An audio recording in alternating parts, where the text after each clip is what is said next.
జై శ్రీరామ్ ఫ్రెండ్స్ అందరికీ ఈరోజు తొలి ఏకాదశి కదా ఫ్రెండ్స్. అందుకని మా ఇంట్లో అత్తమ్మ దేవుడికి నైవేద్యంగా సత్తుపిండి చేస్తుంది ఫ్రెండ్స్. అది ఎలా చేయాలి కొలతలతో సహా ఒకసారి చెప్తాను, చూడండి ఫ్రెండ్స్. ఒకసారి 1/2 kg బియ్యం ఫ్రెండ్స్, 1/2 kg శనగపప్పు, ఖర్జూర పళ్ళు, ఇలాచీలు, కొబ్బరి, 300 గ్రాముల బెల్లం, నెయ్యి.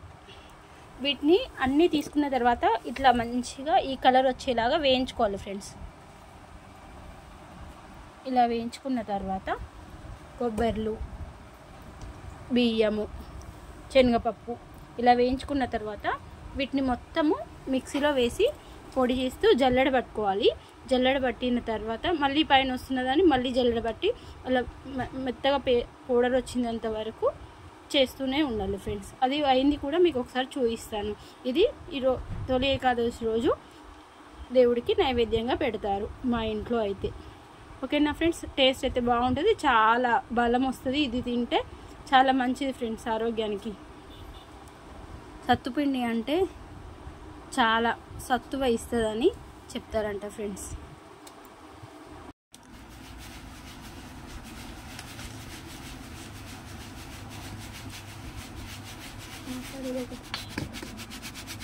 చూడండి ఫ్రెండ్స్, మనం చూపించాం కదా ముందు వీడియోలో, అది ఇలా మిక్సీకి వేసుకొని ఇలా జల్లెడ పట్టుకోవాలి.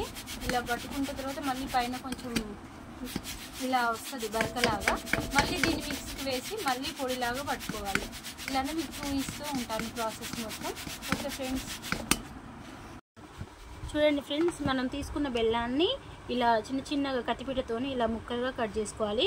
ఖర్జూర పళ్ళను కూడా ఇలా చిన్న చిన్నగా కట్ చేసుకోవాలి. ఇలాచీ ఉంటుంది కదా, అది విప్పి ఇందులో వేసుకున్నాను. ఈ కొబ్బరి ముక్కలు, ఇలాచీ, కొబ్బరి ముక్కలు, ఖర్జూర పళ్ళు, ఈ 3 కలిపి మిక్సీకి వేసుకుని తర్వాతకి బెల్లం వేస్తాము. బెల్లం వేసి ఇది మొత్తము ఇక్కడ మీకు చూపిస్తున్నారు కదా పొడి, మనం బియ్యం శనగపప్పు పొడి ఉంది కదా, ఇందులో మిక్స్ చేసుకోవాలి. ఇది ఎట్లా మిక్స్ చేయాలి? నెయ్యితో మిక్స్ చేయాలి. అది కూడా మీకు చూపిస్తాను ఫ్రెండ్స్. ఓకే. ఫస్ట్ మిక్సీకి వేసిన శనగపప్పు బియ్యాన్ని పొడి చేసుకున్నాం కదా, ఆ పొడిని జల్లెడబట్టిన తర్వాత అందులో బెల్లము, యాలకులు, ఇలాచీలు ఇందులో కలిపి మళ్ళీ మిక్సీకి వేసుకోవాలి. మిక్సీకి వేసుకున్న దాన్ని ఇలా సపరేట్గా ఇంకో జబ్బలో తీసుకున్నాము. తీసుకున్న తర్వాత దీనికి సరిపడా నెయ్యి మినిమం ఒక 100 గ్రామ్స్ పడుతుందంట ఫ్రెండ్స్. ఓకే. అలా కలిపిన తర్వాత దాన్ని దేవుడికి నైవేద్యంగా పెడతాం. ఓకేనా ఫ్రెండ్స్. చూడండి ఫ్రెండ్స్, ఇలా నెయ్యి వేసుకొని మంచిగా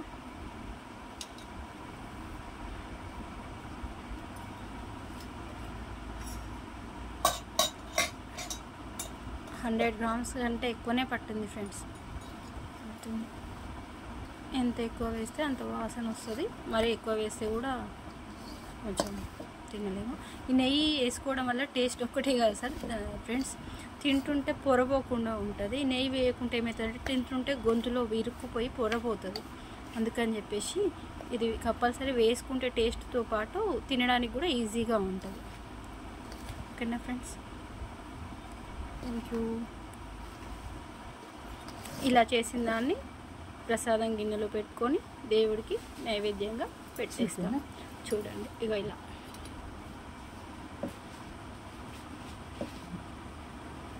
ఇంక ఈరోజు ఉపవాసం ఉంటారు కదా వాళ్ళు, ఎవరైనా సరే ఇది ఒక్కటే దేవుడికి నైవేద్యం పెట్టిన తర్వాత ఇదే ప్రసాదంగా తీసుకుంటారు. రేపు మళ్ళీ స్నానం చేసి మళ్ళీ దేవుడికి దీపం పెట్టి వంట చేసి దేవుడికి నైవేద్యం పెట్టి తర్వాత అప్పుడు భోజనం చేస్తారు. అంతే ఫ్రెండ్స్. చూడండి. Okay friends, thank you.